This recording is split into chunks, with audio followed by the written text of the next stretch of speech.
Hello, everybody.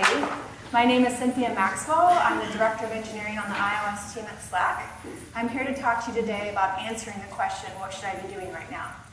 But before I answer that question, I want to tell you a little bit about how I came here to be speaking to you today, because I feel like there's an interesting journey and some revelations that I have that I really want to share with you.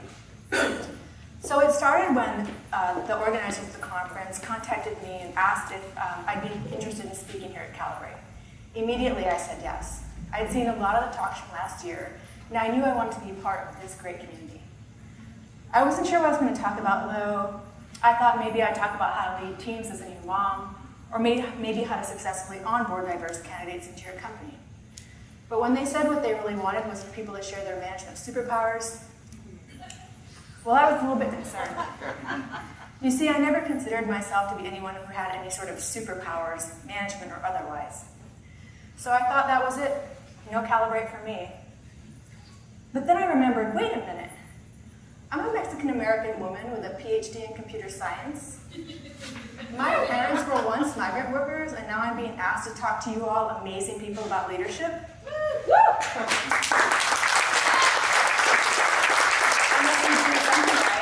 Maybe I do have some superpowers. So I decided to give it a shot, and I knew that the best and most effective way to find out what my superpower was to ask people who worked with me in the past. So I started by sending a message to my manager, Devin, asking him what he thought my superpower was. And while I waited for his reply, I gathered all of the written feedback I had been collecting throughout the years about my performance. And when I laid this feedback out side by side, what I noticed was that certain words and phrases started to emerge. Words like focus, detail orientation, execution. And then shortly after I did this, I received Devin's reply. This is what Devin says about me. He says, I think your superpower is your ability to keep so many plates spinning. You hold a lot of state in your head with regards to roadmap, releases, bugs, and people. So with that, I had found my superpower, focus. To be honest with you, I was a bit surprised. I mean, I wasn't going into work every day trying to be the person with the best execution. So all of this was just happening without me really realizing it. So I wasn't really sure where the superpower was coming from. And then it dawned on me. As a new mom, it's not only important for me to be great at my job, I also want to be there for my family. I want to leave work every day at a reasonable hour so I can get home to play cards with my son Milo before he goes to bed. And when I'm hanging out with Milo, I don't want to be thinking about work. I want to be very effective during the day at work, and when I'm at home, I want to shut work off. I'm just going to go ahead and say it. I want to work hard and go home. So I'm going to share some techniques that I've been developing over the years that I believe have helped me maintain a healthy work-life balance. I believe that these techniques have also helped me ship great products and create happy teams. So I hope that by the end of this talk, I will give you my management superpower. And if we can't get to the whole transference of superpower level, I'm going to at least tell you what I've been doing to make people say such nice things about me. Okay, so let's begin. What does a manager do and how do they spend their time? Well, for a manager of technical teams, your work falls roughly into 3 categories: team building, delivering results, and crafting your vision. There we have it. These are the large areas of focus for you as a manager. But we know we can't just divide ourselves into thirds and be able to be an effective manager. We know that each day, forces will arise that will cause you to need to pick 1 or maybe 2 of these areas to focus on. So let's take a look at a deeper level of what's going on in each of these focus areas and see what's contending for your attention every day. All right, so to start with team building, the first responsibility you have as a manager is coaching, whether that be people in your team or other people you might be mentoring. And next, we have building relationships. This is maybe building relationships with people in your company or other people in your professional community, such as people you're going to meet here today but you want to stay in contact with. And finally, inside of team building, we have the ultimate responsibility of recruiting. Every manager knows that recruiting is the lifeblood of creating great teams. Now, inside of delivering results, your first responsibility is coordinating. Now, this is the activity that managers do where they decide who's going to work on what, how long it should take to get built, and then communicating with others when they should expect that work in their hands. Next, inside of delivering results, we have controlling risk. This is a sort of eye-in-the-sky threat management activity that managers do, whereby they look for risk to their projects, whether that be changes in scope, or perhaps deadlines that are slipping, or resources that might need your attention. Now, finally, inside of delivering results, we have using your expertise. This is the activity that managers do, whereby they draw on their own technical expertise to do things like assess the quality of the work that your team is delivering, assess the quality of the work from your partners, or do other activities that draw on your technical background, like perhaps evaluating technologies that your team or company might want to adopt. Now, when it comes to crafting your vision, we start with road mapping. This is the sort of long-term thinking that managers do, where we think about the next 3 months, the next 6 months, and the next 18 months down the line to think about what sort of projects your team should be working on, what sort of people you're going to need on your team to get those projects accomplished. And road mapping is also about aligning the vision of your team with the larger vision of your company. So also inside of crafting your vision, we have the responsibility of as managers for learning. Learning is about carving out time for yourself to brush up maybe on the latest technical skills or being a better leader, such as attending this conference. And finally, inside of crafting your vision, this is an often overlooked responsibility of managers, but I believe that we owe ourselves to give ourselves space to explore our own ideas. Now, this can be something as simple as a quick and dirty, low-risk environment like prototyping, sketching in a notebook, or maybe just having a great conversation with a trusted peer in your field. Anything to get those creative juices flowing. Okay, so these are your responsibilities as a manager. Doesn't this look simple? Okay, how many people knew that these were your responsibilities? Raise your hand. How many people are currently shitting their pants because they realize that they've been ignoring large parts of their job for a long time? Sometimes I want to show this diagram to people who think that they could just be managers overnight. It's just such a simple job. But to be honest, we're not really doing all of these things every day. The truth is, things are going to come up every day that are going to cause us to need to choose which of these areas we're going to focus in. So I'm going to give you some hypothetical situations, and if you think you know the answer, go ahead and shout it out. I'm going to give you 2 seconds to respond because that's how much time you really get during the day to think about these things. So in this first situation, you've been tasked with building a new product from scratch and building a team around it. Where do you think your focus should be? And? All right, recruiting and exploring. All right, next situation. Someone wants to quit your team at a very crucial part of your product timeline. Where should your focus be? Controlling risk. Coaching and controlling risk. God, you nailed it. Right on. Okay, next one. You're brand new to a company or role. Where should your focus be? Learning and building relationships. A lot of people got that right. That's awesome. But how did we know that? How did we instinctively know that that's where our focus should be? Well, for me, what I do, I find it useful to first gather data about each of these areas to understand the level of on fire that they are before I decide where I'm going to turn my attention. So I'm going to share with you some tools that I've been developing over the years that I believe have helped me create or gather high-quality data about each of these areas. So for me as a manager, it's really important for me to understand how my employees feel about their work. As a manager, I strive to keep my employees in a state known as flow. So as simple as it sounds, I use this diagram in one-on-ones and other conversations to understand how people feel they are in relation to the flow state. I'll ask people to put down markers to understand how they're progressing. This is kind of like the diagram that Jocelyn showed earlier, so it's kind of cool that it's all kind of converging. For those who've never seen this diagram before, let me explain. On the bottom axis, we have skill of the employee doing the self-evaluation. And on the vertical axis, we have challenge of the task that they're working on. So if the employee has a lot of skill and they feel like the task isn't all that challenging, they can reach a state of boredom. But if they feel like the task is very challenging and they don't have the skills to match it, they can reach a state of anxiety. But with skill and challenge meet, we have flow. So let me give you an example of how I've used this diagram in the past in order to get data to understand how to respond to someone that I'm coaching. All right, so in this first example, this was from an intern. Over time, it became clear that they were turning towards anxiety. And so after seeing this data and having a conversation about it, it turns out that they were concerned about their ability to meet the project deadline before the end of their internship, and they were being roadblocked because they were waiting for some deliverables from our partners. Now in this next example, we see that the employee started trending towards boredom. And after seeing this, it became clear after talking to them that after the initial rush of being assigned to a new project wore off, the actual details of the implementation of how they were going to build this feature wasn't going to use the full range of skills of this very senior engineer. Now, in this last example, this is also from an intern. And as it turns out, I noticed that their skill and the challenge was growing simultaneously over the summer. And what it turns out was happening was that they were learning more and more throughout the summer, and so we were able to throw bigger and harder problems at them, which is what you want when you're trying to keep someone in the flow state. It's basically like trying to balance a balloon in a certain current of drift. You're trying to kind of keep them in that flow state.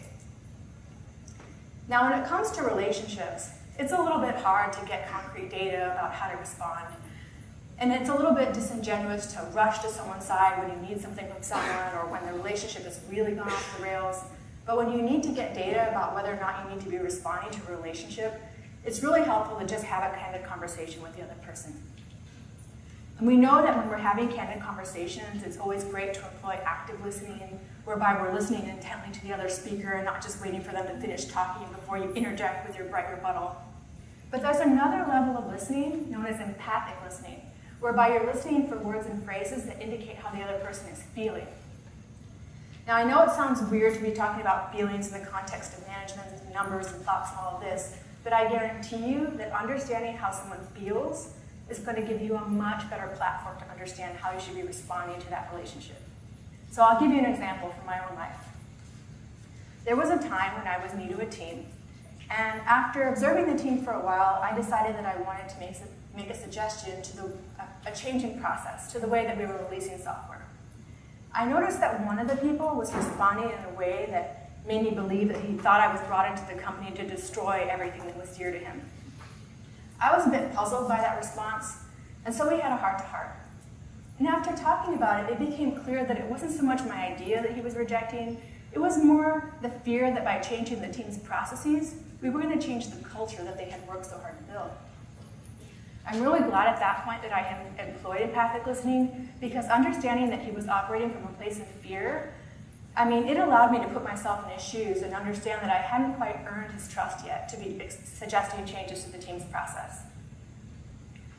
Now, I want to also tell you that it's really useful to repeat back to the other person what you heard them feel when you're employing empathic listening. This gives them the opportunity to correct your bad assumption, because remember, we're trying to get really good data here. And it indicates to them that you care enough about their feelings to be listening for them. I'll also mention that I will often send notes from really important conversations that I've had with other people, whether they be one-on-ones or other candid conversations. And I do this because it gives us the opportunity, yet again, to get calibrated on what was discussed there. And if there are any action items or follow-up things that we need to have, it's captured in these notes. Okay, so enough about relationships. Let's talk about recruiting. So Jocelyn Goldfein, who spoke earlier, has coached me in the past, whereby from a single hiring target, you can work backwards through your recruiting pipeline to understand how many people you're going to need, the metrics you're going to need at each of these stages. So take this healthy recruiting pipeline, for example, and we can see how it changes under situations that might need your attention. For example, if not enough people are making it to on-site interviews, or maybe not enough on-site interviewees are getting offers, or in the worst case example, not enough offers are being accepted. There are other things that you can do, like look at review websites from a candidate's perspective, or perform candidate surveys by your company to understand whether or not from a candidate's perspective, your recruiting pipeline needs your attention. Now, when it comes to getting data to understand whether it's time for you to employ risk control or jump into action for some coordination, it's pretty straightforward. Because as managers, we're often using tools to plan our releases. And a lot of these tools have visualizations that help you quickly understand whether or not you need to take some action. And I'm not going to tell you which tools to use. Please don't ask me that, because I feel like talking to managers about their tools is like talking to them about their religion or their favorite football team. It's best to let each have their own. But suffice to say that advanced tools will have the visualizations that you need in order to understand, for example, if maybe too many critical bugs are going to be open very close to a release cutoff, or if maybe 2 subtasks are going to strongly influence your ability to meet an important milestone, or if a very high-profile project is coming down the pipeline that isn't going to have any resources available for it. Now, when it comes to getting data to understand whether or not it's time for you to use your expertise, It's kind of a cool problem because you can use your expertise to define metrics that can be pushed to you in a way to quickly decide whether or not you need to take some action there. So for example, if you were building a mobile application, you might define week-over-week metrics that are very user-centric that can get pushed to you, like for example, your App Store rating and your crash per user rate or your daily active users, or maybe more app performance metric-based, such as cold start times, frames per second on the main view, memory high watermark. Get these metrics pushed to you in an easy-to-visualize fashion, and it'll make it even easier for you to understand whether or not you need to take action. Now, getting data to understand whether or not it's time for you to think about your roadmap, I mean, it's a little bit hard, but what I do is I ask myself the question, can I see the end of my roadmap? If the answer to that question is yes, then I know I owe it to my team to think about the future. I don't want my team to come to a screeching halt because I didn't think about what's next. Now, to get data to understand whether or not it's okay for you to carve out some space for learning, what I do is I ask myself these two questions. Do I understand the technical challenges that my team is about to face? And do I feel like I have the leadership skills in order to help them face them? If the answer to one or both of those questions are no, I know that learning is on my horizon. Now, when it comes to exploring, it's a little bit hard. As managers, I know it's very hard for us to justify making space for ourselves to explore our own ideas. But what I do is I ask myself, is there anything on my roadmap that I can't wait to see built? Is there anything that's going to make me want to just jump into bed and see how the progress on that thing is going? If the answer to that question is no, I owe it to my team to make some space for exploring. Coincidentally for me, it's about some of the new interfaces we're working on the Slack iOS application. I really can't wait to get those into your hands. So we're working on it. All right, so now we have the data. But how do we use this data in order to know how to react? How do we know which of these focus areas takes precedent over what else? Well, for me, I have an internal ordering in my head that's been evolving over time. It's informed by the sort of manager I want to be known as and what the needs of my company are at any given time. So because of these two things, it's always changing because I'm growing as a leader, ideally, and my company is always changing. But we can look at what the ordering is right now. So for me as a manager, I want to be there for my people. I want to be known as the sort of person that will drop anything and be there when someone needs me. And so as a result, coaching is my P0 priority. Likewise, I know that my team won't have much visibility and I won't get much accomplished if I don't have healthy relationships. And so because of that, relationships are next to my priority list. Now as a manager, we have the grave responsibility of making sure that people are unblocked and making sure that our products are shipping on time. And so as a result, risk control is next to my priority list. Managers also have the responsibility of making sure people know what's expected of them. And because of that, coordination is next to my priority list. Now at Slack, I believe we have the best recruiting team in the world. And I want to be there for them if they have any questions for me. And we all know that recruiting is a really competitive environment. And so because of that, I want to be there if candidates have any questions for me or just want to talk. I want to do whatever I can to keep that pipeline going. Now, once I have the best people in place, I want to make sure we know what we're doing. I want to make sure I have the skills to lead them through it. I want to be able to assess the quality of what we're building. Oh, and poor old exploring. It's always at the end. I feel so bad. It's like that dessert we always want to eat but don't make room for because we've stuffed ourselves in the main course. But I really believe that exploring creates a virtuous cycle in a lot of these other areas, and I strive one day to have exploring be higher on my priority list. So you might wonder, okay, how did I arrive at this ordering? I'm going to tell you a little bit about the progression. So after years of managing, I felt like I had been losing touch with the technologies that my team was building. And I knew that since managers' days are mostly filled with meetings, and as a new mom, I wasn't going to stay up all night in order to brush up on coding, I knew I needed to carve out space for it and make it more of my full-time responsibility. And so when I started at Slack, I actually started as an individual contributor. And as a result, learning, using my expertise, and exploring were really my priorities at that time. Now, as I moved back into management, I was tasked with building a new team that was going to be responsible for the infrastructure and quality of the Slack iOS app. And so I added coaching and recruiting to my priority list. So now as I'm managing more of the people that are building the core features of the application, I'm looking to manage managers, and I'm thinking about the department holistically. Relationship building and road mapping are really on my priority list now too. So I encourage you to go through this activity yourself. Write it down if you need to in order to help you make really quick decisions on where to turn your focus. And I know it can be hard to get started, but there's no harm in just asking your leadership team what they think you should be focused on. In fact, I did this the other day with Michael Loft. I said, hey Loft, I'm going to be focused on recruiting for the next 3 weeks. Does that sound okay to you? I think his exact reply was, if there wasn't a table between us right now, I would jump up and give you a high five. With that, I knew I was focused on the right thing.